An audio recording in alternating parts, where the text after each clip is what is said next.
Inilah saat yang indah bagi kami untuk teduh di hadapan-Mu, mendengar akan sapaan-Mu yang berkuasa itu. Oleh karena itu ya Tuhan, kami dengan segala kerendahan hati kami memohon kepadamu ya Tuhan, biarlah kuasa urapan Roh Kudus-Mu mengurapi setiap hati dan pikiran kami, termasuk hamba-Mu, agar firman-Mu ya Tuhan, bukan hanya sekedar kami dengar, tetapi firman-Mu dapat kami alami di dalam kehidupan ini, mengubah akan kehidupan kami, dan secara khusus ya Tuhan, di dalam pembahasan pada hari ini tentang keluarga, kami sungguh merindukan ada kuasa Tuhan yang akan bekerja, yang akan mengubah kehidupan keluarga kami. Tuhan, Kau tolong kami, supaya sungguh-sungguh kami mendapatkan berkat pencerahan dari Tuhan sendiri. Di dalam nama Tuhan Yesus Kristus kami naikkan doa kami ini. Amin. Shalom, selamat pagi. Senang boleh berjumpa kembali dan terima kasih atas undangan yang diberikan pada saya untuk menyampaikan firman Tuhan pada hari ini. Ibu, Bapak, dan sahabat-sahabat muda, terlebih dahulu saya akan menyampaikan salam dari keluarga besar Seminari Alkitab Asia Tenggara buat keluarga besar GKY Alam Sutera.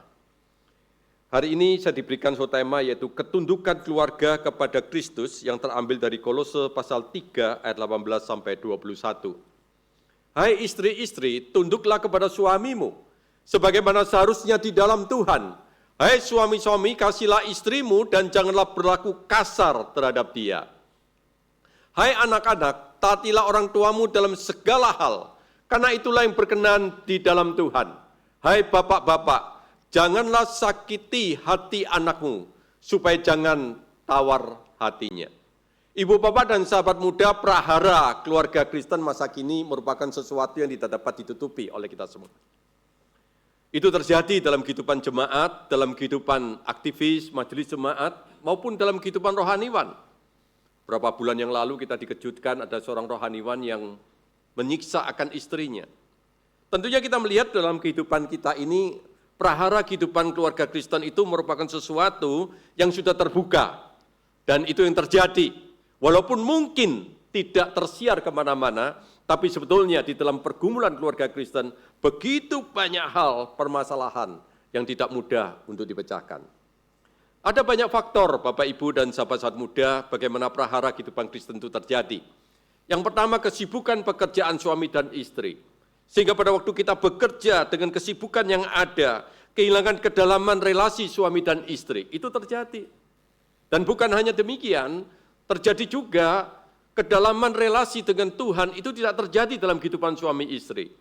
Itu akan memperburuk. Yang kedua adalah, anak itu akan melihat kehidupan orang tuanya. Sehingga di dalam zaman yang seperti ini saya mendapatkan kabar, begitu banyak anak-anak itu curhat bukan kepada orang tuanya, tetapi kepada AI, kepada artificial intelligence, kepada ChatGPT. Kenapa? Karena mereka tahu orang tuanya nggak dekat dengan Tuhan kok. Orang tua saya juga tidak dekat dengan saya, dengan kesibukan masing-masing. Sekarang ada alat bantu yang bisa memberikan rasa empati dalam tanda petik, yang memberikan bisa rasa senasib di sana, sepenanggungan. Dan kita melihat begitu banyak anak muda yang mengatakan pada saya lebih baik curhat kepada AI yang bisa mendengarkan saya daripada kepada yang lain. Lalu Bapak Ibu, kita kemudian yang ketiga, kita melihat begitu banyak keluarga Kristen yang sekarang ini sedang kesulitan, bapak dan ibu, khususnya mendidik anak-anaknya. Mereka sedang mengalami kehilangan arah, merasa lelah membimbing anak. Lalu sudah tidak tahu membedakan antara mendisiplin dan memanjakan anak. Ini merupakan satu problem yang tersendiri yang sudah terjadi. Hari ini kita belajar dari kebenaran firman Tuhan yang di dalam Kolose pasal 3 ayat 18 sampai 21 tentang sebuah pengajaran, Bapak Ibu. Sebuah pengajaran agar setiap anggota keluarga Kristen menjadi orang Kristen yang menghidupi kehidupan sebagai orang Kristen yang sejati di dalam rumah secara holistik. Ini adalah inti dari pengajaran Kolose pasal 3 ayat 18 sampai 21. Tentu yang menjadi pertanyaan kita adalah, apakah ada orang Kristen yang tidak menjadi orang Kristen yang sejati di dalam kehidupan keluarga? Menarik sekali Bapak Ibu, kalau kita melihat dalam kitab Kolose ini, Paulus itu sedang berbicara tentang supremasi Kristus. Lalu kemudian tiba-tiba dalam Kolose pasal 3, 18-21, itu berbicara tentang keluarga. Maka di sini kita melihat ada satu hal, di mana pada waktu Paulus mengungkapkan bagian ini, sedang memberikan kepada kita satu warning bagi kita. Kalau kita sebagai orang Kristen, itu seharusnya kita menanggalkan kehidupan kita yang lama. Kita meninggalkan kehidupan kita sebagai manusia yang nominal, manusia yang lama kita, untuk menjadi orang Kristen yang memiliki kehidupan yang ilahi sebagai manusia yang baru. Sehingga itu membentuk kita untuk menjadi serupa dengan Kristus. Oleh karena itu, Ibu Bapak dan sahabat muda, Charles Swindoll itu berkata seperti ini. Kalau kita itu berbicara tentang orang Kristen, yang membedakan kekristenan dengan kepercayaan lainnya ialah tujuannya. Tujuan kita menjadi orang Kristen, menjadi serupa dengan Kristus, sehingga kesalehan dalam konteks iman Kristiani itu bukan sekedar moralis. Bapak Ibu, begitu banyak anak-anak orang-orang tua yang ngomong sama saya, waktu pertama kali anak saya pacaran, wah pria itu datang dengan hal yang luar biasa, kelihatannya saleh dan moralis. Tapi setelah menikah saya lihat berbeda ya dengan yang pada waktu dia datang. Saudara, kemudian dia mengatakan, dia itu pergi ke gereja, dia adalah orang yang melayani. Ternyata pada waktu kehidupan di rumah sangat berbeda. Bapak Ibu, kekristenan itu bukan berbicara tentang kesalehan secara moralis. Bukan hanya ibadah secara lahiriah, kemudian kita berkata, saya orang Kristen. Begitu banyak Bapak Ibu orang-orang yang merasa beribadah itu saya menjadi orang Kristen. Tapi dalam dirinya sebetulnya berapa banyak kali dia beribadah. Sekian tahun dia menjadi anggota jemaat gereja. Tapi hidupnya tidak pernah transformasi, tidak pernah berubah.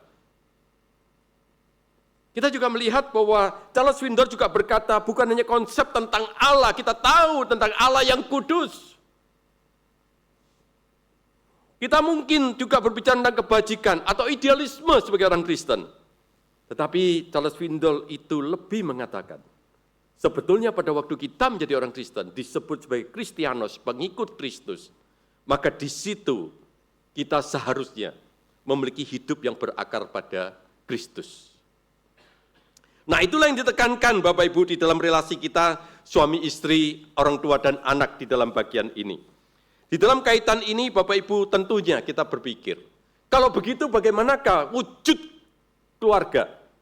Yang dimana kemudian suami, istri, orang tua dengan anak, itu memiliki satu hidup yang berakar pada Kristus. Saya senang sekali dengan apa yang dikatakan oleh Jonathan Edwards. Jonathan Edwards itu mengatakan setiap keluarga Kristen seharusnya menjadi keluarga gereja kecil yang dipersembahkan bagi Kristus. Saudara, kalimat ini begitu singkat. Tetapi kalimat ini menyentuh hati saya sendiri. Sebagai seorang pendeta, sebagai seorang rohaniwan. Bapak Ibu, ini merupakan satu pergumulan bagi saya juga. Bagaimana kemudian menjadikan keluarga Kristen itu menjadi gereja kecil yang dipersembahkan bagi Kristus. Menarik sekali saudara, apa yang dikatakan oleh Jonathan Edwards itu nampaknya itu sejalan dengan yang dituliskan di dalam ayat yang sudah kita baca tadi. Di mana dikatakan ayat 18 katakan, hai istri tunduklah kepada suamimu sebagaimana seharusnya di dalam Tuhan, di dalam Kristus. Termasuk kasihlah istrimu, hai suami-suami. Jangan berlaku kasar terhadap dia. Konteksnya itu berbicara tentang kasih Kristus. Kita juga melihat Bapak Ibu, hai anak-anak taatlah orang tuamu dalam segala hal, karena itulah yang berkenan di dalam Tuhan, di dalam Kristus. Demikian juga, hai bapak-bapak, jangan sakiti hati anakmu. Artinya apa? Biarlah bapak-bapak punya hati seperti Bapa di surga, yang penuh dengan kemurahan, anugerah, dan kasih karunia. Jangan sampai anak kita itu tawar hatinya. Bapak Ibu, kalau kita melihat di dalam bagian ini, jelas gambarannya, itu jelas bahwa kita itu harus membina, melakukan satu hal di dalam kehidupan kita. Kita menjalankan fungsi kehidupan kita masing-masing sebagai istri, sebagai suami, sebagai anak, sebagai orang tua. Itu harus berpusatkan kepada Kristus. Dan marilah kita persembahkan keluarga kita sebagai gereja kecil yang dipersembahkan bagi kemuliaan Kristus. Amin. Oleh karena itu, Ibu Bapak dan sahabat Tuhan muda, mari kita akan membahas bagian ini, Bapak Ibu. Ada dua pengajaran tatanan ilahi. Ini tatanan ilahi, tidak bisa dibantah, tidak bisa dikurangi. Karena ini perintah dari Tuhan. Satu tatanan ilahi, artinya apa? Tuhan yang menciptakan keluarga itu sudah memberikan kita petunjuk sebagai tatanan ilahi, Bapak Ibu. Ini merupakan satu petunjuk dari Tuhan.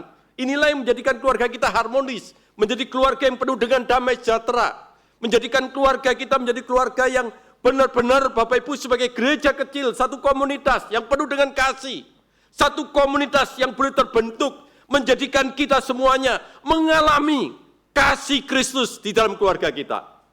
Satu tatanan ilahi ini, yaitu di mana kehidupan keluarga yang menyenangkan hati Allah, di mana melalui relasi setiap anggota Kristen, anggota keluarga Kristen dapat mewujudkan keluarga sebagai gereja kecil yang dipersembahkan bagi Kristus.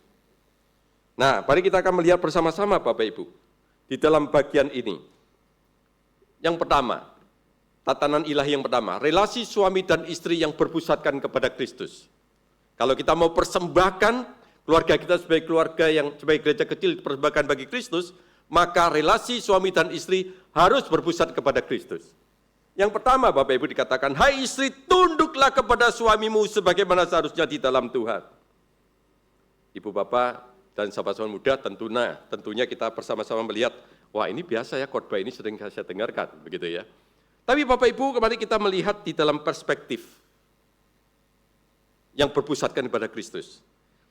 Kata ketundukan itu artinya menata diri di bawah suami secara sukarela demi ketertiban keluarga kita dan demi kita menyatakan kasih kita kepada keluarga kita. Harus dipahami, pada waktu dikatakan ketertundukan itu bukan berarti istri secara kodrati lebih rendah dari suaminya, atau secara rohani itu lebih rendah dari suaminya, tidak. Tetapi tetap di dalam konsep bahwa pada waktu ketertundukan itu ada kesetaraan. Nah, kesetaraan itu maksudnya apa Bapak Ibu? Yang pertama, baik suami dan istri itu sama-sama merupakan imago Dei, gambar dan rupa Allah, diciptakan oleh Tuhan menurut gambar dan rupa Allah. Kejadian pasal 1 ayat 27. Lalu kemudian yang kedua, dikatakan ada kalimat di dalam Tuhan itu Bapak Ibu. Artinya di dalam Allah itu sendiri pada waktu menciptakan istri atau wanita itu, istri itu sebagai penolong sepadan bagi Adam. Hawa itu sebagai penolong yang sepadan, itu Kejadian pasal 2 ayat 18.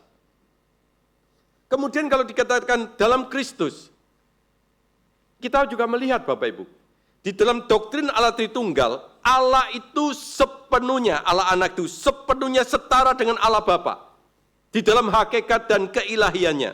Walaupun Allah Anak, yaitu Yesus Kristus, tunduk kepada Bapa dalam menjalankan fungsi penebusannya di dunia ini. Jadi oleh karena itu Ibu Bapak dan sahabat muda, ini bukan berbicara tentang inferioritas, bukan. Tapi ini dikatakan Yesus bukan lebih rendah dari Bapa, namun tunduk dalam bentuk kasih dan ketaatan yang sempurna. Itu adalah konsep kesetaraan.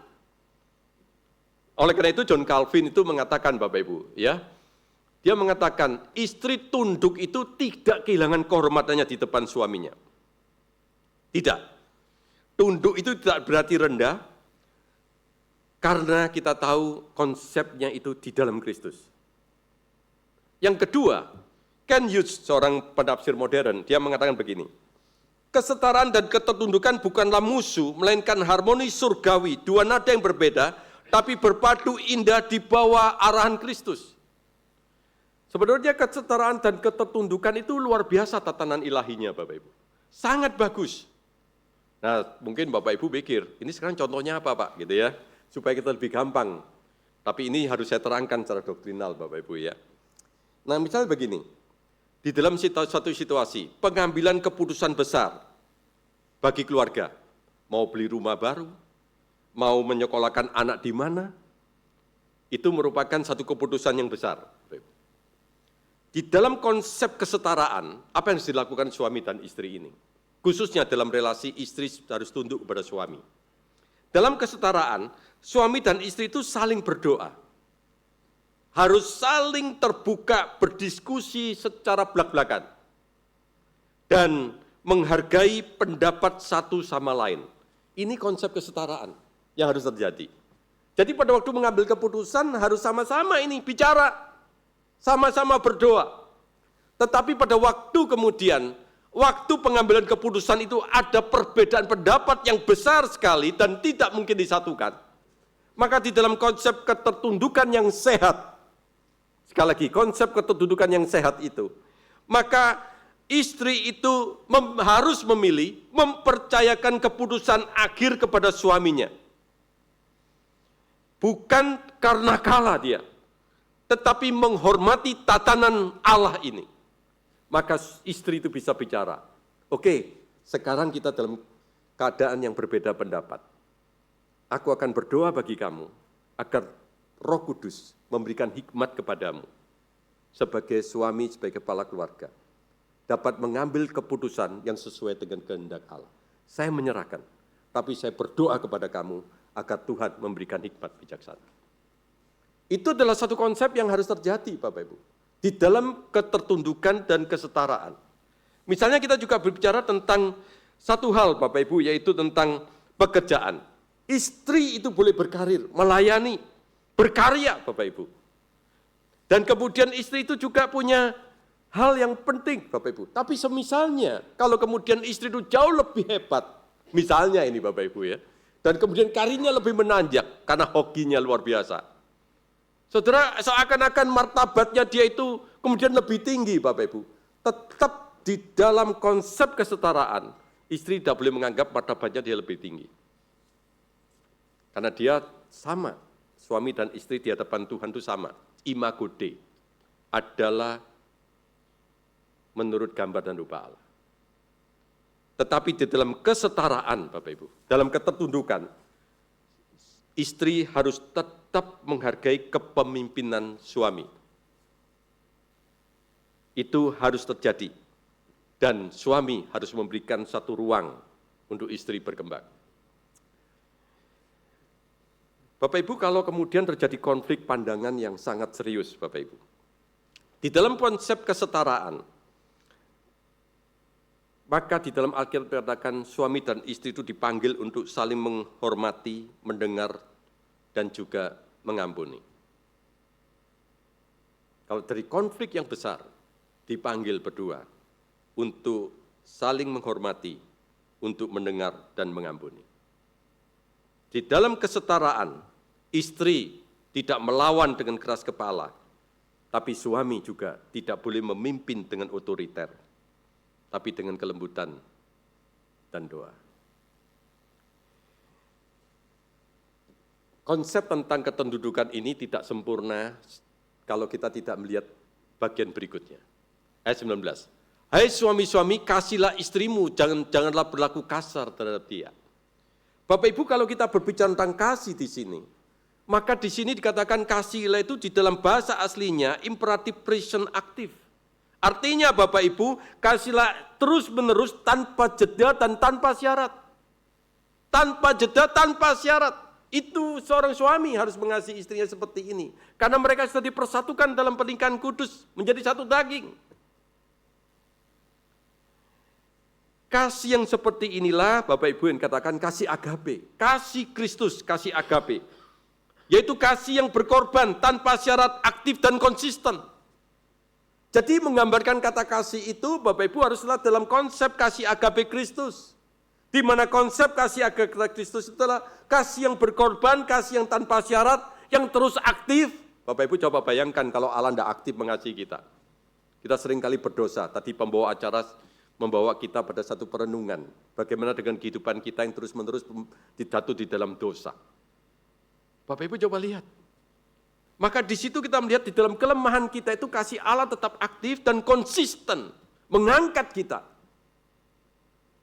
Oleh karena itu Bapak Ibu di dalam bagian ini, banyak orang mengatakan ini adalah satu bagian yang berbicara tentang kasih salib.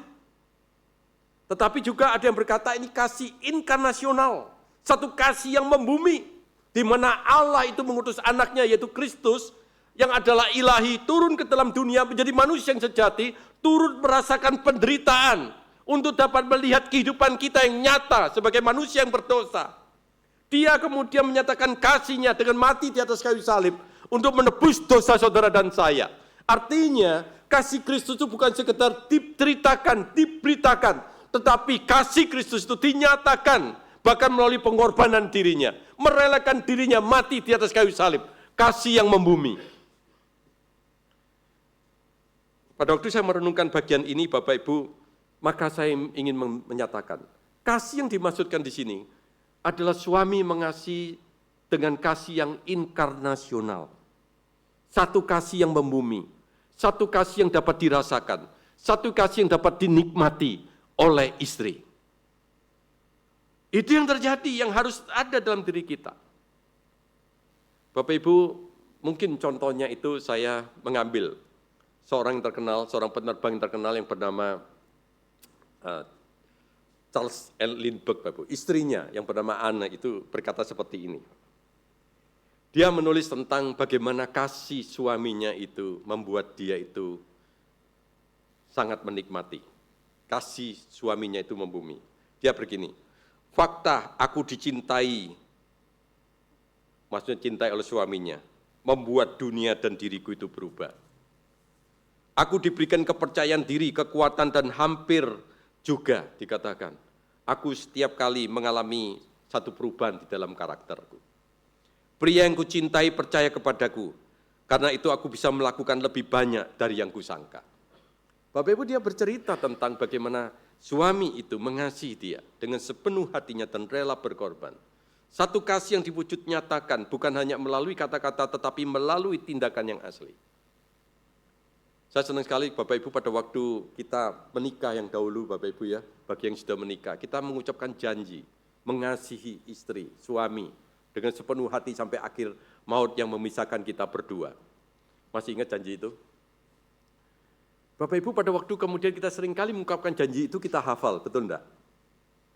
Karena kalau tidak hafal, tidak diberkati begitu ya. Jadi kita hafal. Tapi persoalan utamanya Bapak Ibu adalah setelah selesai menikah itu, apa yang kita ungkapkan? Apakah itu sungguh dialami dan dirasakan oleh suami atau istri kita? Anna Lindbergh ini mengatakan, justru dia mengalami satu kasih yang begitu besar dari suaminya itu. Membuat dia mengalami satu perubahan, satu kekuatan di dalam dirinya itu. Bapak Ibu, ada bagian yang lain di dalam Alkitab yang mengatakan begini. Salah satu bukti cinta kasih kita kepada suami, kepada istri kita itu adalah, apakah suami itu pernah di dalam keheningan, kemudian kita berdoa secara khusus bagi istri kita. Kita tahu dia adalah wanita yang disandingkan oleh Tuhan di sebelah kita. Menjadi satu belahan jiwa kita. Kita sungguh-sungguh berdoa bagi dia. Saudara, seringkali saya tanya pada jemaat, apakah pernah mendoakan istri? Oh pernah Pak, pada waktu doa bersama. Gitu kan? Tetapi dalam bagian ini Bapak Ibu, ada satu tulisan yang menarik dikatakan begini. Suami yang sejati itu akan mendoakan istrinya secara mendalam dan pribadi. Namun ini tidak pernah dilakukan karena dia gagal untuk melakukan empati inkarnasional terhadap pergumulan istrinya. Bapak Ibu, waktu saya membaca kalimat ini, saya juga tersentuh.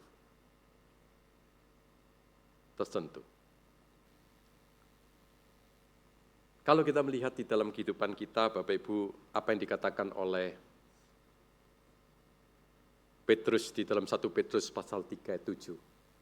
Demikian juga kamu suami-suami, hiduplah bijaksana dengan istrimu, sebagai kaum yang lebih lemah. Hormatilah mereka sebagai sesama ahli waris anugerah kehidupan, supaya doamu jangan terhalang. Dalam bagian ini Petrus sedang bergumul, Bapak Ibu. Di dalam kehidupan kita, jangan sampai doa kita terhalang, Bapak Ibu. Oleh karena itu, hendaklah suami itu hidup bijaksana dengan istri. Sebagai kaum yang lebih lemah, hormati mereka sebagai sesama ahli waris anugerah kehidupan. Kehidupan ini Bapak Ibu akan mandek Bapak Ibu, bila hubungan suami istri itu rusak. Relasi dengan istri itu merupakan sesuatu yang penting Bapak Ibu, yang harus kita hayati supaya doa kita jangan terhalang. Oleh karena itu Ibu Bapak, dalam tatanan pernikahan melalui Kolose pasal 3, 18-19 ini, dapat kita pahami Allah menempatkan peran suami sebagai pemimpin yang mengasihi seperti kasih Kristus. Dan istri sebagai penolong yang dengan hati yang rela tunduk kepada kepemimpinan suami di dalam Kristus. Ini merupakan satu tatanan ilahi yang tidak dapat ditawar. Satu tatanan ilahi yang seharusnya terjadi di dalam kehidupan rumah tangga kita. Yang menempatkan peran masing-masing. Dan itulah yang akan membuat kita Bapak Ibu merasakan adanya satu hubungan yang damai sejahtera, yang penuh dengan keharmonisan. Relasi yang intim antara suami dan istri. Seorang penafsir Alkitab mengatakan, kadang-kadang pandangan seperti ini diremehkan oleh suami dan istri Kristen. Seringkali itu diremehkan. Seolah-olah kehidupan pernikahannya jalan seperti biasa. Tetapi pada waktu kita menjalani seperti biasa, kita tetap tidak dapat menikmati akan madunya, nikmatnya, damai sejahtera Allah yang telah mempersatukan kita di dalam pernikahan kudus itu. Kita tidak dapat menikmati madunya, damai sejahtera pernikahan yang kudus ini. Tapi bukan hanya di sini Bapak Ibu. Dikatakan jangan berlaku kasar terhadap dia.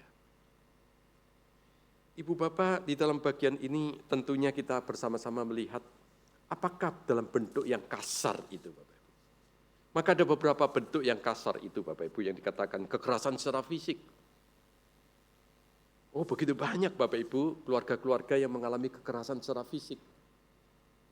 Saya seringkali juga tidak menduga Bapak Ibu adalah orang yang saya pikir hidupnya harmonis, yang baik Bapak Ibu. Tiba-tiba datang dan menceritakan tentang kekerasan fisik yang terjadi di dalam rumah tangga. Bapak Ibu kita juga melihat kekerasan secara verbal. Yaitu satu bentuk kekerasan dengan kata-kata yang kasar, makian, ucapan-ucapan yang tidak sopan, yang tidak dapat dipertanggungjawabkan, yang tidak sepatutnya, itu diungkapkan. Bapak-bapak tentunya seperti saya, kita seringkali adalah seorang pria yang suka emosional. Kadang-kadang hati kita tidak lembut. Kita seringkali terjebak dengan keegoisan, dengan segala apa yang kemudian kita miliki, apa yang kita kerjakan, kita punya prestasi. Seringkali kita gagal. Kita seringkali Bapak Ibu melakukan hal-hal yang kemudian melakukan kekerasan. Mungkin juga bukan hanya secara verbal, bukan hanya secara fisik, tapi secara emosional. Di mana kita menyerang kondisi mental dan emosional dari istri kita. Itu seringkali terjadi dalam kehidupan keluarga. Inilah yang kemudian diungkapkan oleh bagian ini. Jangan sampai terjadi. Saya lanjutkan karena waktu Bapak Ibu. Kita juga melihat Bapak Ibu relasi orang tua anak yang berpusatkan pada Kristus. Ini tatanan yang kedua. Dikatakan begini Bapak Ibu, hai anak-anak, taatilah orang tuamu dalam segala hal, karena itulah yang berkenan di hati Tuhan. Saudara, dalam bagian ini dikatakan, taatilah. Artinya Bapak Ibu menunjukkan tindakan yang terus-menerus, bukan ketaatan yang sesaat. Jadi diminta terus-menerus seorang anak itu memiliki ketaatan, terus menanggapi otoritas orang tua dengan segala kerendahan hati, taat. Ini yang dituntut. Yang kedua Bapak Ibu, dikatakan dalam segala hal, ketaatan itu menyeluruh, bukan selektif. Dan yang berikutnya Bapak Ibu, yang menyenangkan di dalam Tuhan, artinya apa Bapak Ibu? Bukan sekedar menyenangkan orang tua ketaatan kita, tapi menyenangkan hati Tuhan. Apa artinya Bapak Ibu? Kita sebagai anak, ketaatan anak kepada orang tua itu adalah bayangan dari ketaatan Yesus kepada Bapa. Maka setiap kali seorang anak taat dengan penuh sukacita, itu sedang dia menyatakan Injil, dinyatakan melalui relasi dia dengan ayahnya, dengan ibunya. Dia sedang merayakan akan Injil yang sedang dinyatakan melalui relasinya dengan orang tuanya. Ini adalah satu konsep yang tidak boleh dilupakan oleh anak-anak. Saya pun juga punya orang tua. Kita semua juga punya orang tua. Anak harus taat kepada orang tua dengan sukacita dan kerelaan untuk memperkenankan hati Allah. Bapak Ibu, satu kali saya entah bagaimana Bapak Ibu.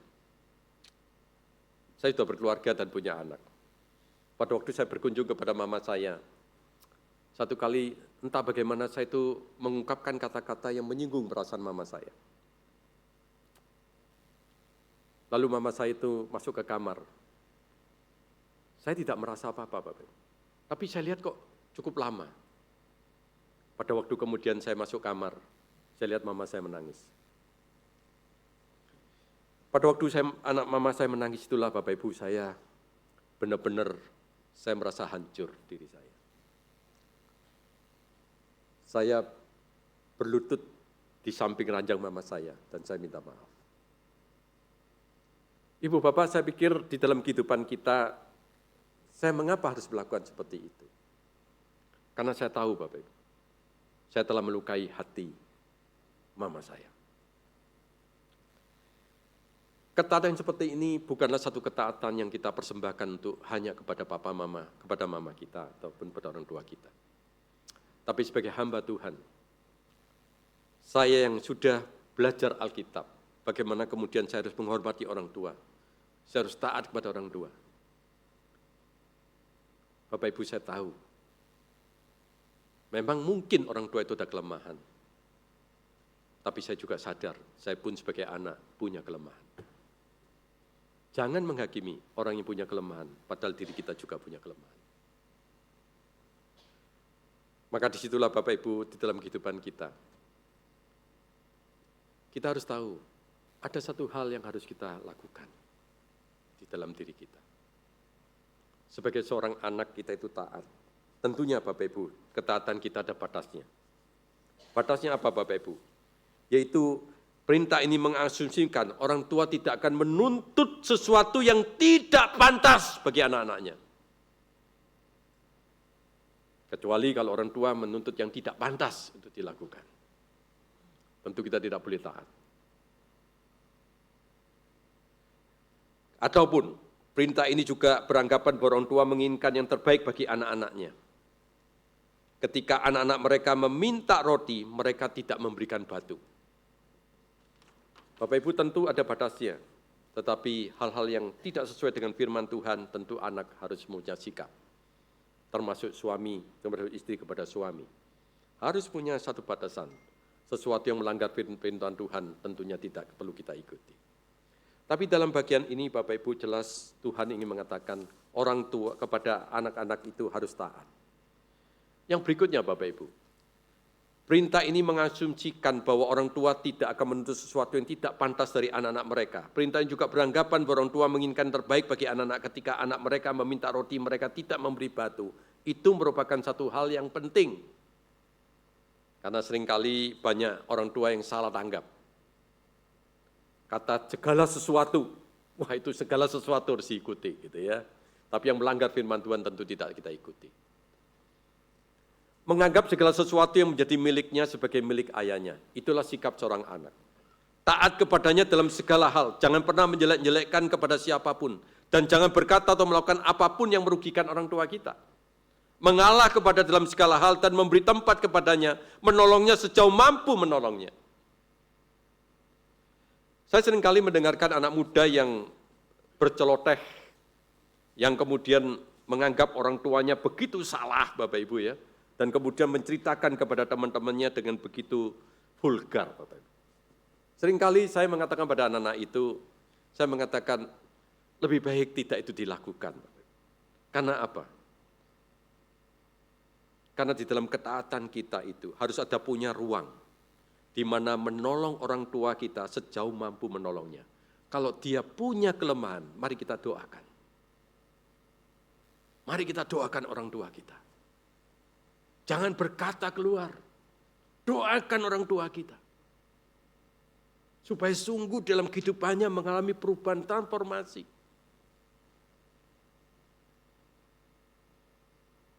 Satu kali saya mendengarkan satu pembicaraan di mana seorang anak itu kemudian bercerita tentang kejelekan yang dilakukan oleh papanya itu. Begitu vulgar. Lalu saya ngomong sama anak ini.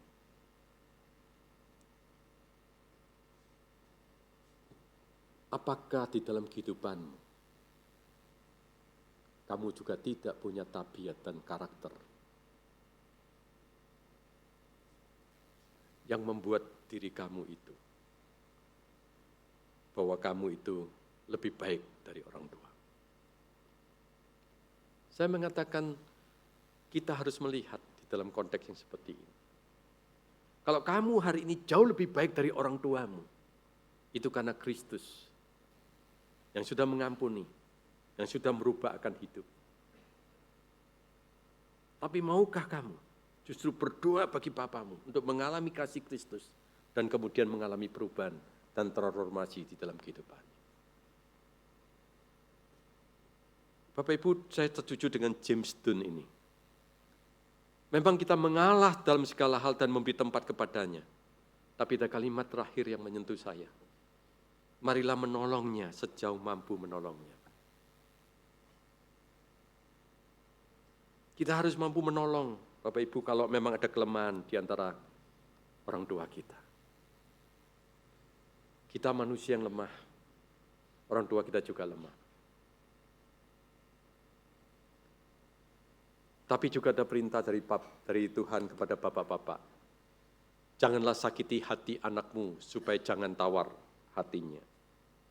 Ibu bapak dalam bagian ini dikatakan adalah satu larangan terus-menerus di dalam bagian ini. Jangan sakiti hatimu, jangan menyulut membangkitkan emosi kepada anakmu itu. Hentikan kebiasaan membangkitkan amarah kepada anakmu dengan mengejek, menghina, membandingkan dengan orang lain.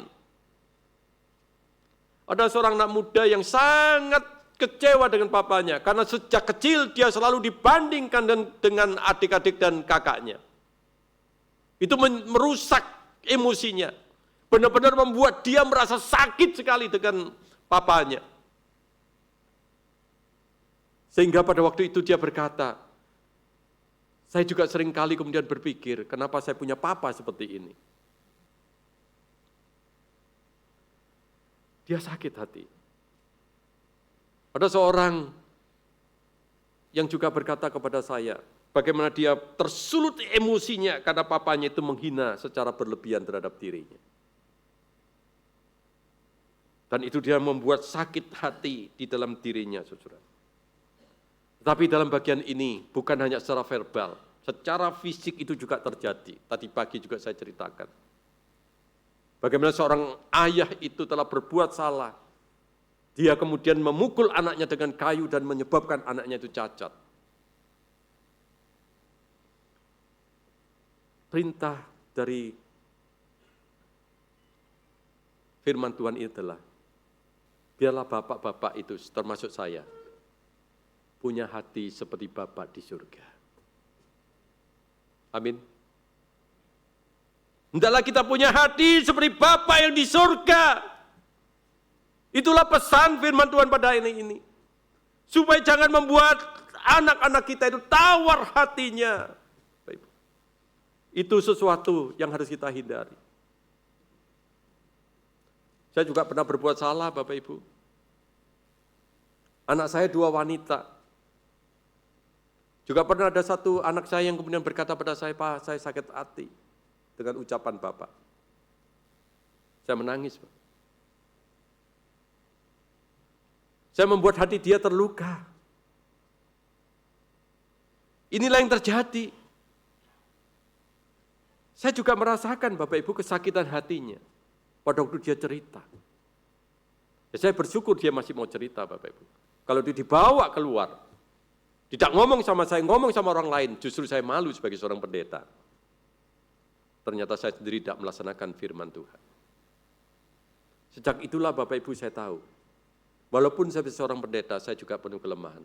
Maka saya berdoa setiap hari, memohon pertolongan dari Tuhan, agar dalam diri saya menjadi teladan yang baik, menjadi pelaksana firman Tuhan yang baik. Saya bukan hanya sekedar berkhotbah, tapi saya juga melakukan yang terbaik dalam diri saya. Bapak Ibu, saya membaca satu tafsiran Alkitab dari David Garland mengatakan, karena contoh kekerasan yang berlebihan ini aku terdorong menulis kepadamu.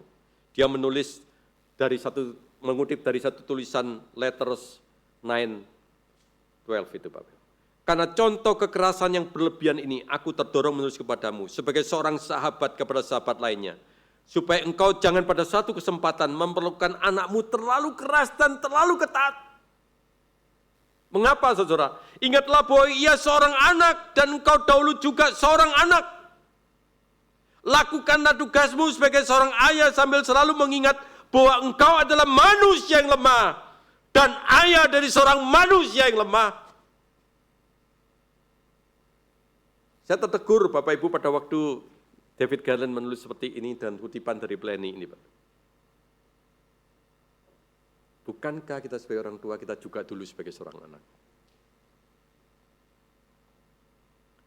Kita harus ingat, kita manusia. Kita seringkali juga salah. Tapi juga ingatlah anakmu juga manusia. Yang penuh kelemahan. Justru itulah panggilan kita sebagai orang tua. Mendoakan mereka, menguatkan mereka, menolong mereka. Agar mereka memiliki tujuan hidup yang lebih luas lagi. Amin. Ibu Bapak, sebagai kesimpulan khotbah ini saya memberikan 2 slide. Yang pertama, mari kita ingat keluarga Kristen adalah ecclesio micro, gereja kecil, tempat Injil dihidupi melalui karakter, yaitu kasih, ketundukan, ketaatan, dan pengampunan. Mari kita tunjukkan itu di keluarga kita, Bapak. Itu satu panggilan bagi kita. Yang kedua, keluarga Kristen yang dikuasai Kristus, ketundukan dan ketaatan tanpa kasih, itu menjadi tirani. Dan kasih tanpa ketundukan dan ketaatan menjadi permisif. Tetapi di bawah salib, keduanya itu berpadu. Ketundukan dan ketaatan yang berakar pada kasih dan disiplin dipenuhi dengan anugerah. Biarlah ini menjadi pesan firman Tuhan pada hari ini. Bapak Ibu, mari kita berjuang membentuk keluarga kita menjadi gereja kecil yang dipersembahkan bagi Kristus. Kita tidak bisa sendirian. Kita membutuhkan kuasa Kristus. Kuasa Kristus yang memampukan kita untuk dapat melakukan tatanan ilahi sebagai liturgi kehidupan keluarga kita. Mari dengan kuasa dari Kristus, itulah kita dimampukan untuk mewujudkannya. Kiranya Tuhan memberkati keluarga kita masing-masing. Amin. Mari kita tenang di hadapan Tuhan.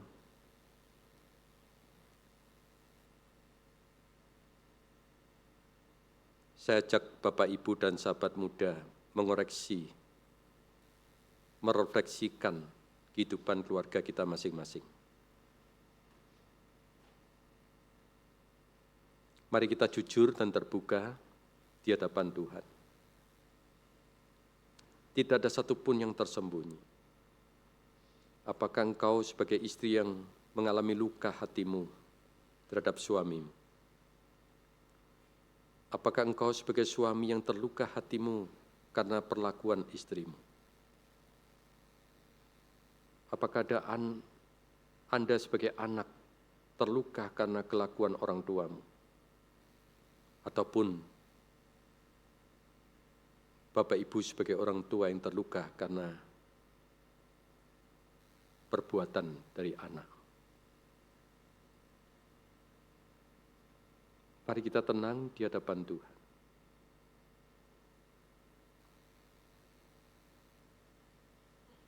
Biarlah kuasa Roh Kudus memulihkan kehidupan keluarga kita.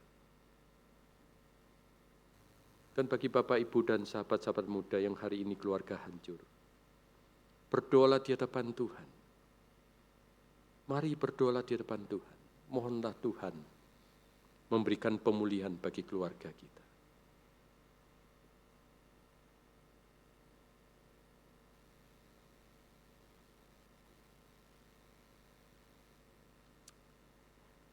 Ya Tuhan,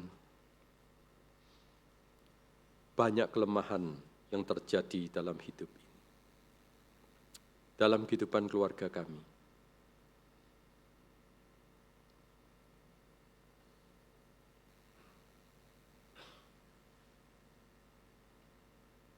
Mampukan kami Tuhan, mengalami pemulihan yang berasal dari Tuhan sendiri. Tuhan, tolonglah keluarga kami menjadi satu keluarga yang benar-benar mencerminkan gereja kecil yang dipersembahkan bagi Kristus. Biarlah kami belajar Tuhan mulai saat ini,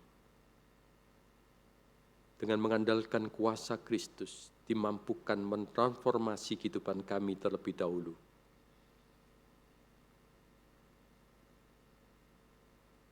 Supaya kami menjadi istri yang baik, menjadi suami yang diperkenan oleh Tuhan, menjadi orang tua yang menjadi panutan bagi anak-anak, dan menjadi anak yang selalu taat dan hormat kepada orang tua. Inilah kerinduan kami ya Tuhan. Doa ini jauh dari kesempurnaan. Hanya kami alaskan di dalam nama Kristus yang adalah kepala keluarga kami. Amin.